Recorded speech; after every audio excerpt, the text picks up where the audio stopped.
Hello students, start करते हैं endocrinology के साथ में। और आज का पहला हार्मोन जो हमारा है वो है प्रोलैक्टिन। क्या? प्रोलैक्टिन। आइए कुछ इंटरेस्टिंग बातें इसके बारे में करेंगे। प्रोलैक्टिन, अगर बात करें फीमेल्स की, फीमेल्स में पीपीएम के बाद, मतलब एक बेबी के जन्म हो जाने के बाद ब्रेस्ट में मिल्क का फॉर्मेशन कराना यानी कि लैक्टेशन कराना, ये पूरी तरह से जिम्मेदारी होती है प्रोलैक्टिन हार्मोन की। और ये क्वेश्चन कई बार आ चुका है। एक्चुअली यहाँ पे कहानी कुछ और है। मदर से बेबी को ब्रेस्ट फीडिंग के दौरान दो काम है। एक, बचपन से जब बच्ची बड़ी होती है तो ब्रेस्ट का डेवलपमेंट होना, ये काम है प्रोजेस्टेरॉन और एस्ट्रोजन का। क्वेश्चन बनता है यहाँ से, प्रोजेस्टेरॉन और एस्ट्रोजन का। और मिल्क का फॉर्मेशन उन मेमोरी ग्लैंड्स के अंदर, ये काम है किसका? प्रोलैक्टिन का। समझे? प्रोजेस्टेरॉन और एस्ट्रोजन ये करते हैं मेमोरी ग्लैंड्स का डेवलपमेंट। मिल्क का फॉर्मेशन करता है प्रोलैक्टिन और मिल्क का इजेक्शन मेमोरी ग्लैंड से करता है ऑक्सीटोसिन। तो ये सिंपल सी आसान सी बात है। एक इंटरेस्टिंग बात और यहाँ पे देख सकते हैं, ब्रेस्ट का डेवलपमेंट करने वाले हार्मोन लाइक प्रोजेस्टेरॉन और एस्ट्रोजन ब्रेस्ट का डेवलपमेंट तो करते हैं लेकिन मिल्क के सिंथेसिस को इनहिबिट करते हैं, रोकते हैं। तो आइए कुछ चंद बातें प्रोलैक्टिन के बारे में। ऐसे एक नाम और दे देते हैं, lactogenic hormone.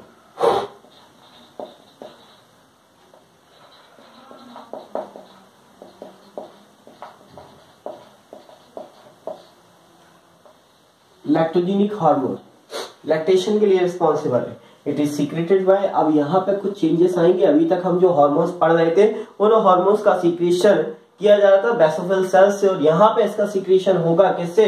Secreted by acidophil. It is secreted by acidophil.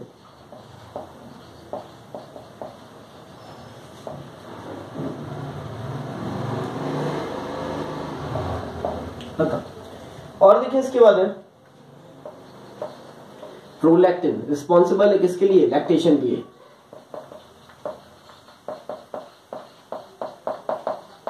Prolactin is responsible for lactation.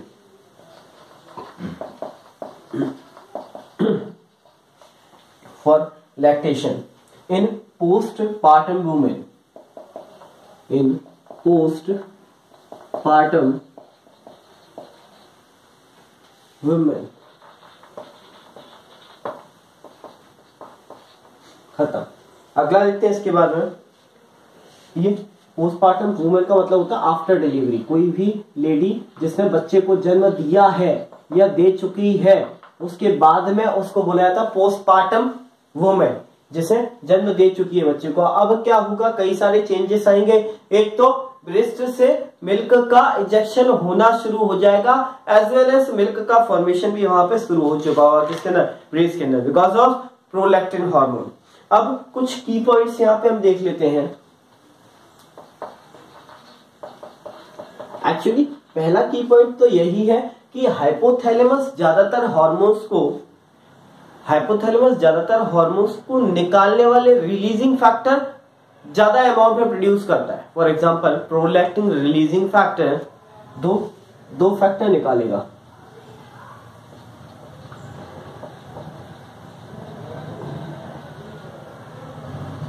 दो, एक तो प्रोलैक्टिन रिलीजिंग फैक्टर, एक प्रोलैक्टिन इनहिबिटरी फैक्टर। यहां पर एक काम की बात यह है कि हाइपोथैलेमस से निकले इन दोनों फैक्टर्स में पीआईएफ का अमाउंट बहुत ज्यादा होता है एज कंपेयर टू पीआरएफ। यानी कि हाइपोथैलेमस के कंट्रोल में पिट्यूटरी से निकलने वाला प्रोलैक्टिन हमेशा इनहिबिटरी फॉर्म में रहता है, हमेशा रिलीजिंग फैक्टर्स कम भेजे जाते हैं। इस वजह से मिल्क का फॉर्मेशन कभी भी ब्रेस्ट के अंदर हो ही नहीं पाता जब तक कि डिलीवरी ना हो जाए। जैसे ही डिलीवरी होती है तो पीआरएफ का वैल्यू जो होता है वो बहुत ज्यादा बढ़ जाता है और पीआईएफ कम हो जाता है। ठीक, तो यही है फर्स्ट की पॉइंट हमारा।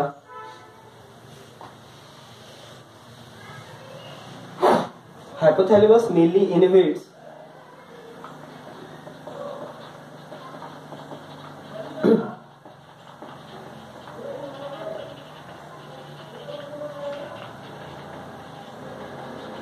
hypothalamus mainly innervates prolactin production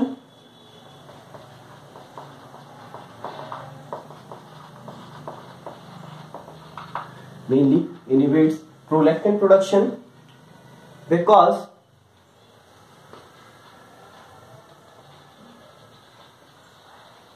normally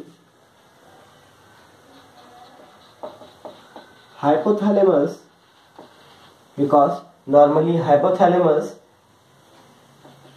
prolactin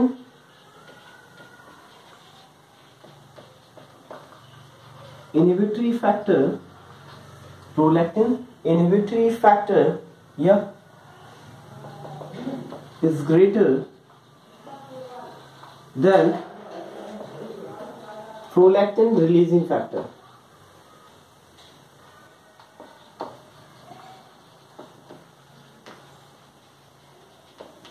prolactin releasing factor वही चीज है कि पीआरएस से ज्यादा पीआईएफ होता है, इसलिए हमेशा हाइपोथैलेमस ये कंट्रोल करवाता है पिट्यूटरी के थ्रू कि ज्यादा से ज्यादा ऐसा हो सके कि प्रोलैक्टिन की वजह से मिल्क का फॉर्मेशन ना हो किसके अंदर, ब्रेस्ट के अंदर, क्योंकि अगर होगा तो फिर रिजेक्शन भी हो ही जाएगा।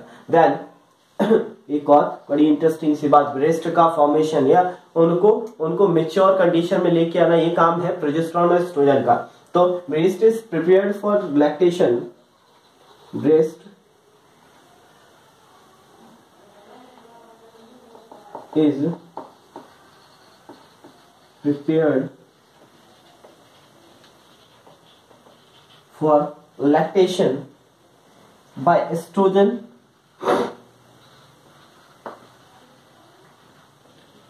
and progesterone,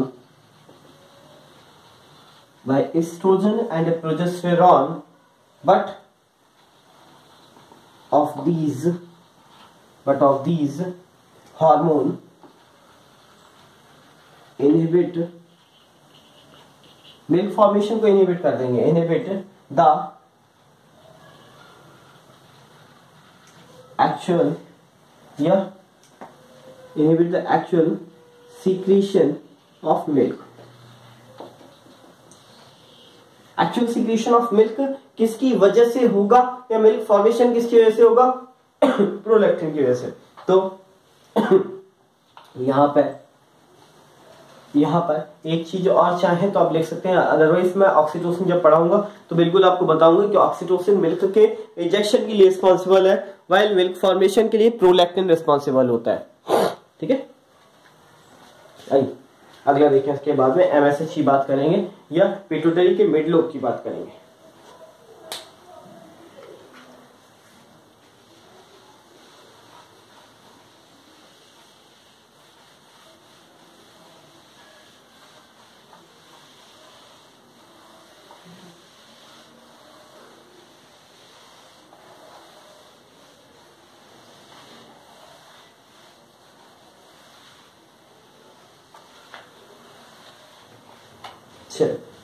आगे देखिए MSH.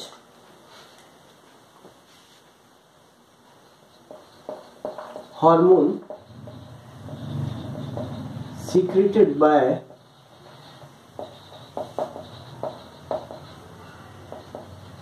Middle lobe of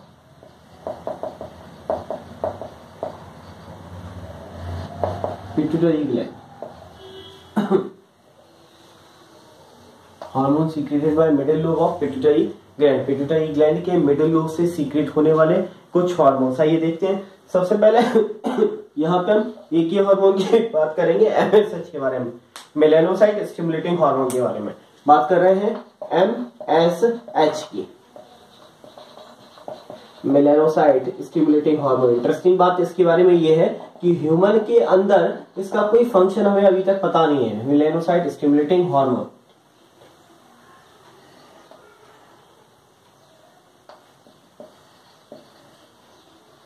human के अंदर ये नॉन फंक्शनल है एक तरीके से।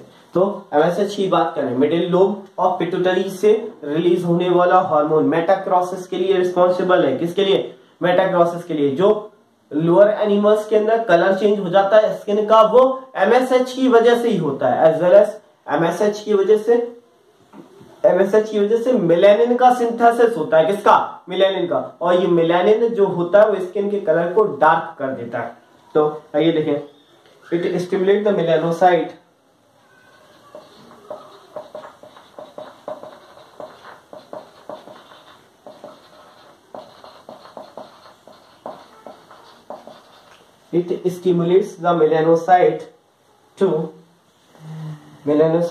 to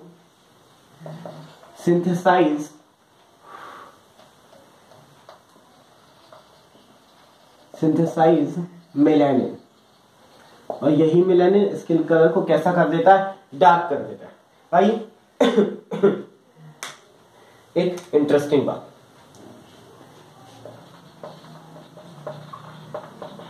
दिस हार्मोन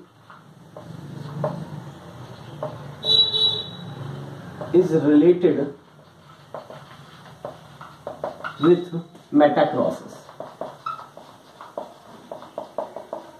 मेटाक्रोसिस से रिलेटेड है ये। किससे? मेटाक्रोसिस से। मेटाक्रोसिस क्या है? कलर का चेंज कर लेना। तो देख सकते हैं, change in colour of skin किस में? लोअर एनिमल्स में। Change in colour of skin in amphibians and reptiles, इन्हीं में मेटाक्रोसिस मिलेगी sir. Change in colour of skin in amphibians and reptiles,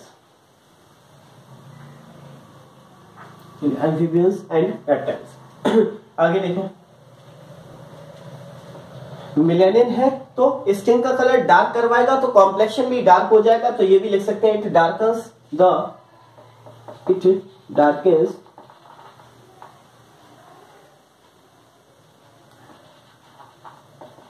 the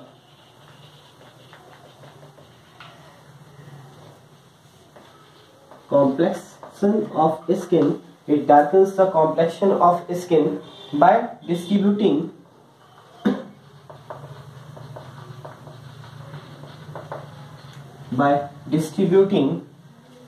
melanin pigment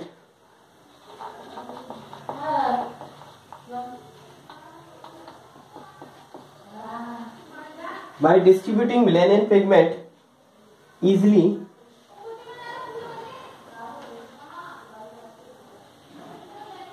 under the skin. हो गया, बहुत आसान सी चीज है। MSH की बात करते हैं, MSH बोले तो मेलानोसाइट स्टिमुलेटिंग हार्मोन, पिट्यूटरी के मिडिल लोब से ये सीक्रेट होता है और स्किन कलर को डार्क करता है। कॉम्प्लेक्शन जो होता है वो डार्क हो जाता है इसकी वजह से। एज वेल एज कई जगह ये कॉम्प्लेक्शन के लिए भी रिस्पॉन्सिबल होता है, तो एज वेल एज ये मेटाक्रोसिस के लिए भी रिस्पॉन्सिबल होता है। मेटाक्रोसिस लोअर वर्टिब्रेट्स के अंदर, लाइक एम्फीबियंस एंड रेप्टाइल्स के अंदर की बात कर रहे हैं हम, तो वहां पर ये स्किन के कलर को चेंज करवाने में भी रिस्पॉन्सिबल है। दैट मीन्स ग्रेड का रंग बदलना।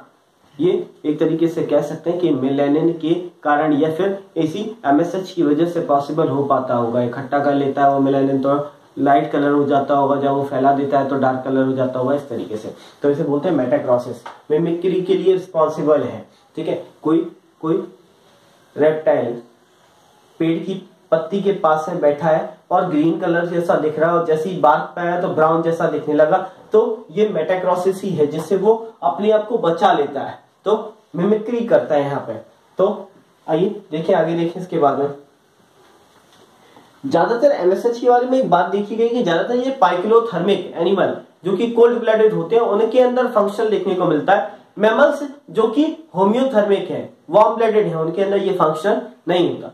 तो ये वाला सेंटेंस हम बिल्कुल लिख सकते हैं। तो MSH is functional in poikilothermic MSH is functional in poikilothermic animals and and the importance of MSH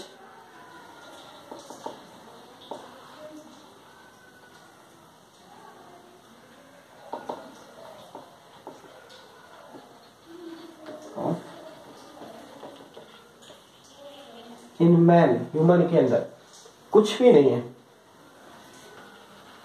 has not been evaluated.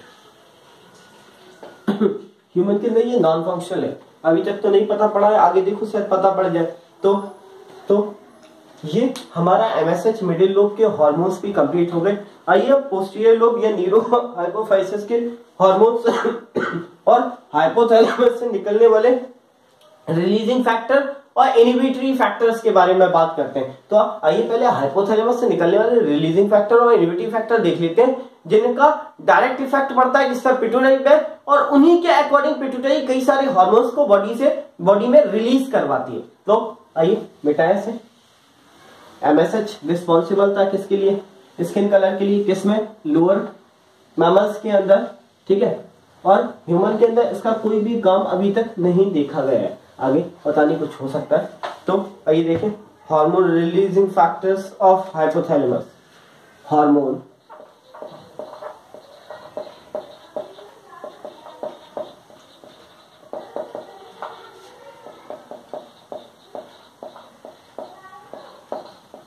Of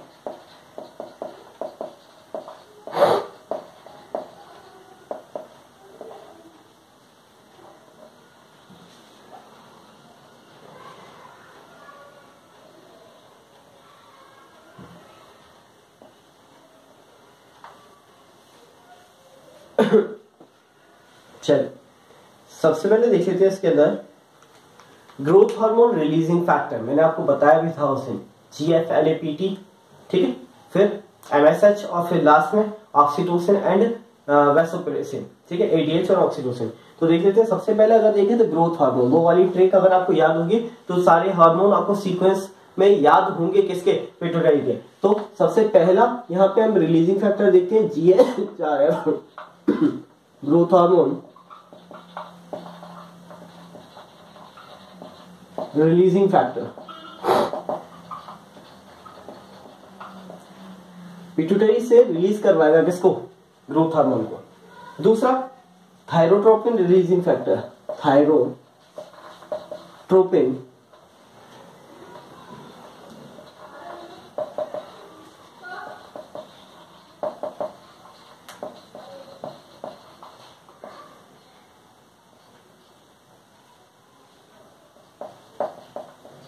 TRF, ठीक है।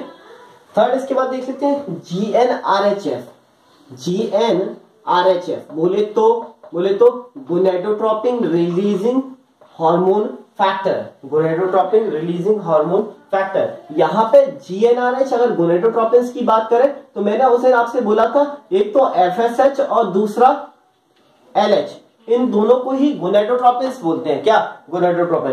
तो अगर अपन यहाँ पे कहें FSH के लिए रिलीजिंग फैक्टर हो तो FSH-RF बोल देंगे, और अगर LH के लिए रिलीजिंग फैक्टर हो तो LH-RF बोल देंगे। That means follicle stimulating hormone releasing factor, और नीचे देख लेंगे क्या, ल्यूटिनाइजिंग हार्मोन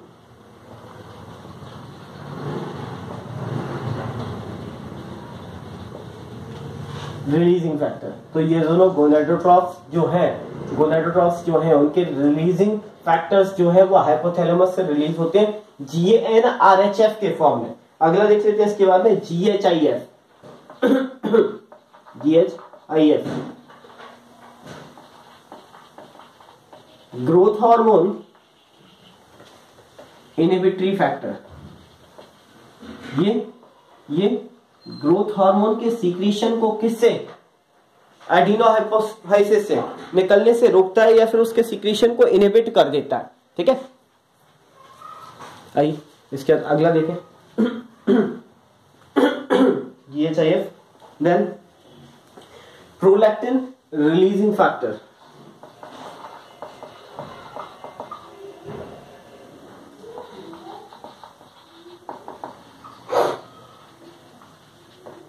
ये ज्यादातर कम अमाउंट में निकलता है हमेशा जब तक डिलीवरी नहीं हुई है। इसके अलावा फिर निकलता है prolactin inhibitory factor.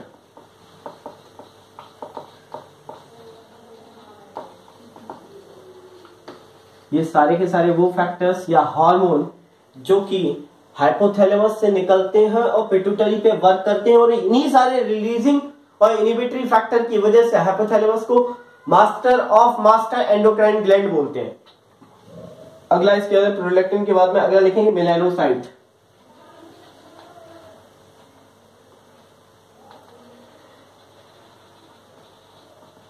Melanocyte releasing factor.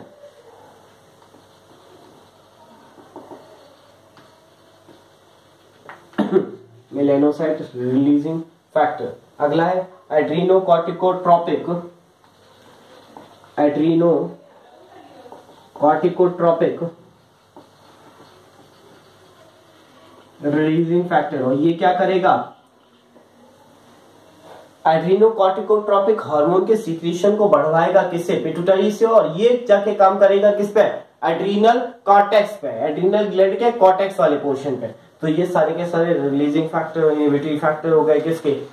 हमारे हाइपोथैलेमस के। अब हम बात करते हैं किसके बारे में? पिट्यूटरी के पोस्टीरियर लोब या पिट्यूटरी के पोस्टीरियर लोब या न्यूरोहाइपोफाइसिस के बारे में से मिटाते हैं। ये सारे फैक्टर्स आप एक बार पढ़ लीजिएगा। ज्यादातर यही है कि जो हार्मोन्स आपने याद कर रखे हैं पिट्यूटरी से निकलने वाले, उन्हीं में आरएफ और आईएफ लगाना है। अगर निकालने वाला है तो रिलीजिंग फैक्टर और रोकने वाला है तो इनहिबिटरी फैक्टर। इस तरीके से अपन इसको पढ़ सकते हैं।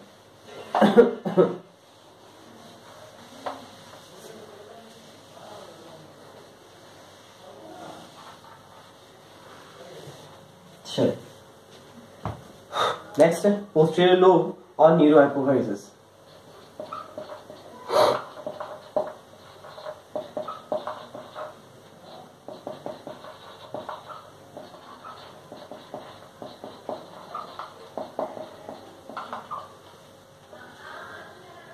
पोस्टीरियर लोब और न्यूरोहाइपोफाइसिस, ये देखें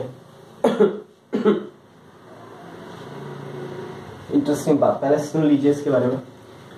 पोस्टीरियर जैसे कि एडिनोहाइपोफाइसिस जब हम पढ़ रहे थे या मिडिल पिट्यूटरी पढ़ रहे थे, तो उनमें कुछ हार्मोन्स का सीक्रेशन होता था बिकॉज ऑफ सेल्स। सेल्स कौन कौन सी? एसिडोफिल, वैसोफिल, न्यूट्रोफिल, है ना। ये सारी की सारी 4 टाइप की जो सेल्स थी, उनकी वजह से सीक्रेशन होता था किसका? हार्मोन्स का। लेकिन अगर जब हम बात करें इसी रिस्पेक्ट में न्यूरोहाइपोफाइसिस या पोस्टीरियर पिट्यूटरी की, तो यहां से कोई भी हार्मोन का सीक्रेशन नहीं होता। ये कहना गलत हो जाएगा। हम ये कह सकते हैं कि यहाँ पे किसी भी हार्मोन का फॉर्मेशन नहीं होता भाई। यानी कि इस पोस्टीरियर लोब के अंदर, पिट्यूटरी के पोस्टीरियर लोब के अंदर या न्यूरोहाइपोफाइसिस के अंदर बने बनाए हार्मोन जो कि बनते हैं कहाँ? हाइपोथैलेमस में, और इकट्ठे हो जाते हैं कहाँ? न्यूरोहाइपोफाइसिस में। तो उन्हीं का सीक्रेशन होता है। अगर पुराने लेक्चर तमीज से देखे होंगे तो आपको याद आएगा, वहां पे मैंने जब पिट्यूटरी का डायग्राम बनाया था तो ऊपर की साइड में यानी कि हाइपोथैलेमस की सरफेस पे, यानी हमने वहां पे बनाए थे क्या? पैरावेंट्रिकुलर न्यूक्लियाई, ठीक है, पैरावेंट्रिकुलर न्यूक्लियाई और बाकी के न्यूक्लियाई बनाए थे, ठीक है।